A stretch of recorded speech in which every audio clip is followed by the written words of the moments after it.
Looking for one of the best priced homes in the entire San Fernando Valley? This Winnetka home for sale might just be the one you've been waiting for.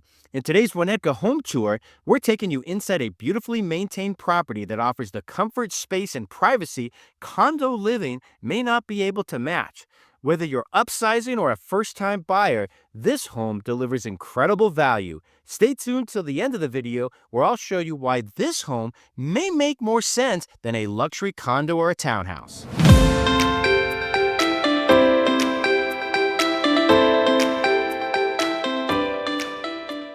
So today we're in the city of Winnetka, California. And Winnetka is in the west central part of the San Fernando Valley. So we are basically in between Mason and DeSoto, south of Roscoe.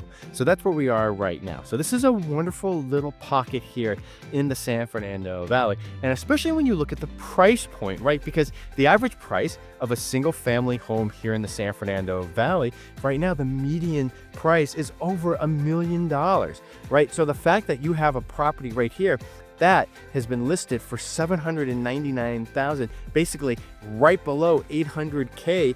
You know, this is the price point where you're going to find a ton of buyers right now. And so that's why you a lot of times will see a lot of multiple offers in this price point, just because, you know, a lot of the buyers, they don't want to have to deal with condos and townhomes. And we'll get into that more later in this video. All right, so this home that's behind me, it's 3 bedrooms, 2 baths. It's 1,805 square feet, and it's over 7,500 square foot lot, built in 1954. So let's turn around and start the home tour. Before we start with the exterior of the house, just wanted to show you this street. So this is a wonderful tree-lined street here in Winnetka. Okay. So now that we're facing the home, you have a nice long driveway, so perfect if you need to park a boat or any other type of vehicle. Of course, you have your 2-car garage as well. It's attached, but doesn't have a direct access, but it is attached to the part of the house. And then over here to your right, you'll have access to your backyard. We'll do that later in the video. And then we'll walk up here. You have your brick laid front porch, and that takes us to the inside of the house. So just stepped inside this home. Again, 3 bedrooms, 2 baths, 1,805 square feet of living space, 7,502 square foot lot, built in 1954. So immediately to the right of your entryway, you will have your kitchen with your granite countertops, right? And beautiful cabinetry. You have your freestanding range right there. That is gas. You have your oven right below that. And then over to your right, you'll have your stainless steel dishwasher, and you have a pretty good size sink basin here that overlooks to the driveway in the front of the house. So this is a galley kitchen, so you have a decent size refrigerator in here, and then of course you have your stainless steel hood above your freestanding range. Now if we turn over to the right over here, this is where your eat-in area is going to be. So, you know, most people are going to probably put in some type of table right here. You have a lot of natural light flowing into this kitchen. And so over here to your right, you're going to have access to your backyard. Now, one thing that I like over here is basically taking advantage of every nook and cranny. Look, they kind of have this little niche right here, perfect for a little mini home office or a homework area. And then check this out. Look at this. Look at this phone. When was the last time you saw one of these? So definitely old school there, to say the least. So again, here's a better view of your eat-in area. Now, if we keep going through here, wanted to show you the flooring, and you'll see this throughout different parts of the home, this gleaming wood flooring. And immediately when I see this flooring, this is the original flooring of the house. Now, a lot of times it was very common practice to have carpeting over this, right?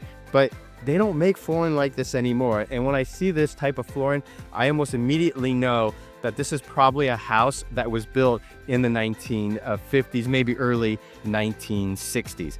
So over here, you have your brick fireplace right there.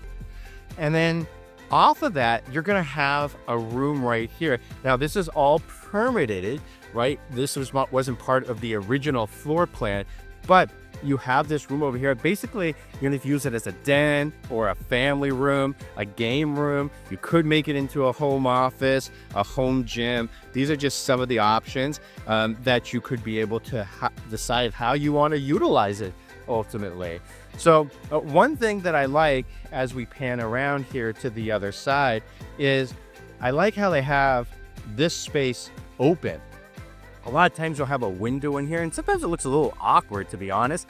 So the fact that you have it open is great. Now, if you wanted to have privacy, and let's just say you wanted to have like a big screen TV in here, maybe you do want to have that sealed up and maybe put a piece of glass in there if it was me. It really just depends on how you want to use it. But looking at back from the other way where we left the kitchen before, so if you're gonna have any type of formal dining area, it's not a large space, to be honest with you, but you could probably put a small table in here. That being said, I don't see a lot of people having, you know, a huge groups of people over in the formal dining area. But if you needed that, that would be the area that it would go to. Or again, you know, you could probably maximize your space here in the kitchen. So this is your living room. Most people are probably going to put their TV here in this room. Really do like these gleaming floors. Hey guys, Scott Himmelstein with the Scott Himmelstein Group. All right, well, hope you're enjoying this home tour so far. Definitely one of the more affordable single-family houses that you're going to find in the San Fernando Valley. Now, if you're looking to buy a home here in Southern California, in the greater Los Angeles area, definitely reach out to us. In the description below, we're going to have a link for the top mistakes that we see buyers make when it comes to buying and purchasing a home here in Los Angeles and the suburbs of Los Angeles. So definitely take a look at that when you have a chance. Now, if you are buying a home here in Southern California, it's really critical that you work with the right agent, right? And when you are, it just becomes especially the case, especially at a home like this where you're probably going to see multiple offers. So to make sure that your house is going to stand out, you know, just being an all cash offer or, you know, having a great price isn't enough to get your offer accepted, right? There's so many other pieces of the equation that a listing agent's really looking at. And I can just tell you that from the fact when we look at that from our listings, you know, recently we had a home that had 14 offers on it. And I'll tell you what, I'd probably say 11 of them weren't really good. You know, the price was okay, but they weren't structured really well. And you could tell that the buyers really hadn't been prepared with their agent to kind of put their best foot forward. And at the end of the day, it ultimately cost them. So I think if you are a buyer, you really got to do your due diligence and ask the right questions. So if you want to know the right questions that you need to be asking your real estate agent, reach out to us. Either shoot us a DM or in the comments below, and we'd love to get you the top 5 questions that you should be asking your real estate agent in today's market. All right, let's get back to the home tour. Now we're going to go over to the north side of the house where all the bedrooms and bathrooms are located right here. So the first room is going to be a bathroom that's attached to the first bedroom. You're going to have your shower enclosure, which is tile, right? And then as we turn on over here, right, you have your tile vanity. Now look, like obviously this is an older house, right? Built in 1954, but you know, at least on the surface, very good bones. It's super clean, and you could easily move into this house while you decided if you wanted to update any bathrooms or anything such as that. Probably the doors as well. Most people would probably like to update. So this is the bedroom that is attached to that first bathroom that we just left. And then coming over here, you have your walled closet, your ceiling fan above. You don't have the textured ceiling, that popcorn ceiling, so that's been removed, right? So that's very important. A lot of the buyers don't like that.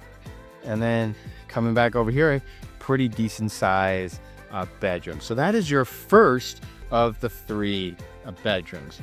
And then coming over here, this is your middle bedroom. This one faces the east, right? And so you have that morning sun. We're here in the morning right now.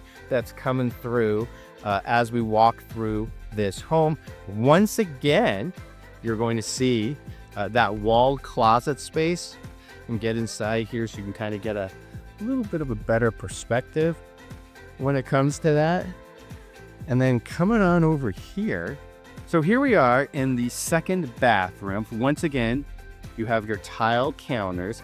And, this is something that you could easily live with, right? Because it's super clean. And, you could probably do it as you go along. Now, the vanity itself, we'll go back to the vanity right here, is probably going to run you about $3,000 to $3,500, depending on what type of nice vanity that you put in, right? I'd say for the most part. And then over here, right, now you have your shower and tub in one space.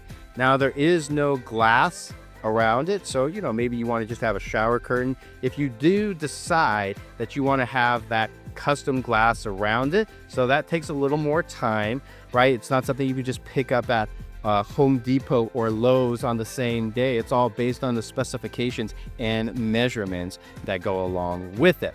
But for now, if you don't need it, a shower curtain would probably be able to suffice for now in the short term. All right, so then we have one more bedroom to take a look at over here. This one over here doesn't have any window treatments on it. So it's a good opportunity for me to point out that this whole house, as you see right here, has dual pane windows for energy efficiency, right? So that's something that people really care about. And even though we're here on the valley floor, it does get windy in the San Fernando Valley. So that's something that people really care about, is having those dual pane windows for not only keeping the wind noise out, but as well as that energy efficiency, which we were just alluding to. And this is inside this particular walled closet. Now I'm going to show you two other spaces right here. And I'm going to go back over here really quickly. So this is where your linen closet are located right there. And then coming back over here, you're going to have two doors. And this is right off the first bathroom. So the first one right here, closet, coat closet. And you have access to the subfloor. And as this is a raised foundation. And then over here, this is where your furnace is going to be, and it's a newer unit. So obviously no one's going to be disappointed about that. So we'll walk over here again through this living room space, and then back through the family room, and then now we're going to head on outside to the backyard. All right, so we made it to the backyard now, and you have this really nice grassy area. This is a 7,502 square foot lot. So you have a decent amount of space here in the backyard, and you can see all those dual pane windows that we were talking about as we walk ourselves back into the corner here. So we are in the northeast corner of this lot, and the lot actually just wraps around over here. So it's great. You got your concrete area right here, so you could put in a covered patio if you want. Now the one reason I would say you probably wouldn't want to put that in is, for one, the west facing sun is on the other side of the house, in the front of the house, and we're on the east side of the home. And then typically what we see is if you put a covered patio right here, you're going to block that natural light in the morning from actually coming in. So you'll actually make the house darker. I actually know this because this is something we were considering years ago on our house. And then we thought about it, and we actually came to the conclusion that it was going to block out the east facing sun, which you want, which is obviously a lot softer than the afternoon sun in the summer months. And then you could look, you have your space over here, to put in another vehicle, an RV, whatever you want, some toys. Maybe you want to put in a little basketball court over here, but a lot of different possibilities for sure in this backyard. All right, guys, let me know what you think of this home. Again, 3 bedrooms, 2 baths, over 1,800 square feet of living space, and priced at $799,900. I think this home is probably going to obtain multiple offers due to the price point. Now, at the beginning of the video, I was telling you that, this is probably going to make more sense for people than people buying a condo or a townhouse, right? And, the reason being is you can get a beautifully remodeled townhouse, for something that's $1,800 to maybe 2,000 square feet in some wonderful areas, Sherman Oaks, Tarzana, Studio City, right?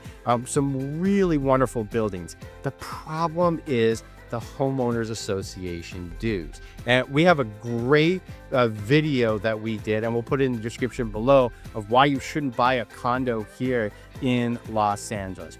And look, like when you're talking about the HOA dues, if maybe this was 4 or 5 years ago, this wasn't an issue, but now you have the problem with the master insurance policy. In a lot of buildings, they've doubled, even quadrupled, even more than that, and someone's got to pay for that, and that typically ends up being the homeowner, right? And then a lot of times, you're looking at deferred maintenance in those buildings. So the homeowners association dues that maybe a couple years ago, a lot of times just 2 years ago, maybe it was $400 a month. Now we're seeing a lot of times $700-800 a month. Now it's really common. I'd say it feels like the average HOA dues is really closer to about $600 minimum when it comes to a condo or a development that's townhouses, right?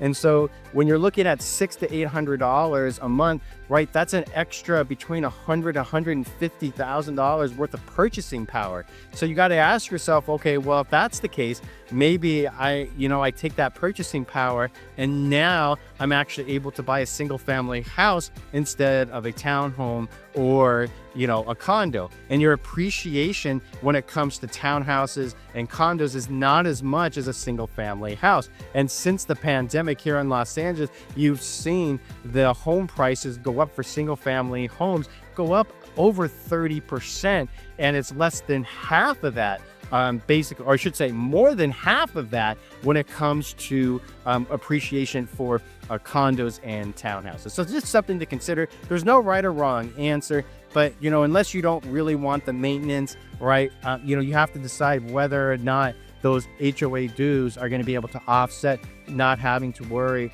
about a gardener or a pool man or stuff like that. So just something to think about.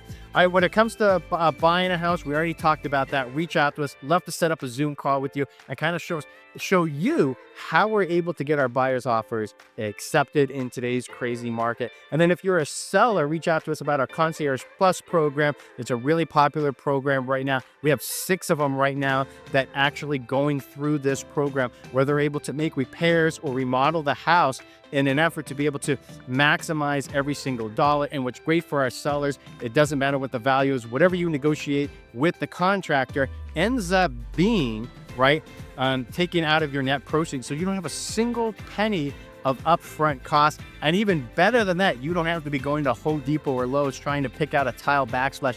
We handle all of that for you. So if you have more questions about that, reach out to us as well. Definitely you can call me or email me if you have more questions about that. Hope you enjoyed this home tour. I'm Scott Himmelstein with the Scott Himmelstein Group, and we'll see you on the next home tour.